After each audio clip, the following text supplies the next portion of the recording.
I-Believers! Hello, I-Believers! Hi, Mikmik! Hi, Kuya Good Chris! morning! Good morning! Alright, at mas magiging good ang morning natin kasi kasama natin ngayon ang Sparkle Artist na Pinoy Big Brother Celebrity Collab Edition 2.0, si... Ate Ashley Sarmiento! Alright! Welcome to I-Believe, Ate Ashley! Welcome! Hi, Ashley! Ayan, gusto kong tanungin ang I-Believers. Kamusta kayo after 1 week of school? Iba-iba yung sagot nila. Oo nga. At para tuloy-tuloy ang inyong learning and discovery, meron tayong ditong fun experiment. Ang tawag dito ay ang Kalikot Color Ikot. Okay, so meron tayong color wheel at meron tayong electric fan. May tanong ako sa inyo.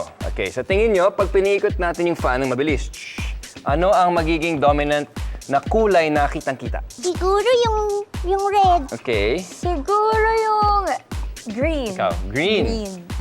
Let's test it out. I-Believers, kayo, hula rin kayo. Ano tingin ninyo?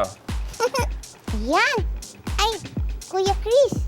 Kitang-kita ko yung Alin? yellow. Yellow. Oo, ikaw, no? Ano tingin mo, Ashley? Do you agree? Kita ko rin po yung yellow. Yellow, no? Bakit sa tingin nyo yellow? Siguro po kasi siya yung pinakamaraming color. So yellow kasi siya ang pinakamalaki ang area na sinasakupan or siya ang pinakamarami dito, no? Eh kuya, what if equal yung size ng color sa color wheel? Parang ganito. Ayun. Parang ganito.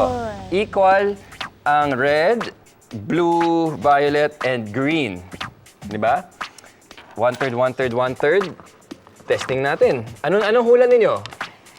Ako, red Anong- naman. Red ang magiging dominant for you? Sa akin green, Kuya Chris. Ayun. Hala, Red!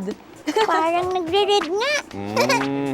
It's like parang nagbe-blend siya, no? Opo. Parang kulay mo, mikmik. Green po. Grayish, purplish. Okay, stop natin. Ang ganda. So, mikmik, ano? Ano nakikita mo? Parang halo-halo, Kuya Halo-halo, Chris. no? Oo. Tama. Di ba, Ashley, do you agree? Parang Medyo grayish pa dark yung color niya. Yeah, exactly. So, tama kayo dyan, tamang observation ninyo. Kasi pag equal ang distribution ng mga colors dito sa wheel, ang nangyayari ay parang nagbe-blend yung colors. So, parang nagiging grayish. And guys, pag mas mabilis pa yung pag-spin ng wheel, at pag pinagsama-sama mo ang colors, talagang magiging parang black na siya. So guys, galing. ano masasabi nyo? I believe!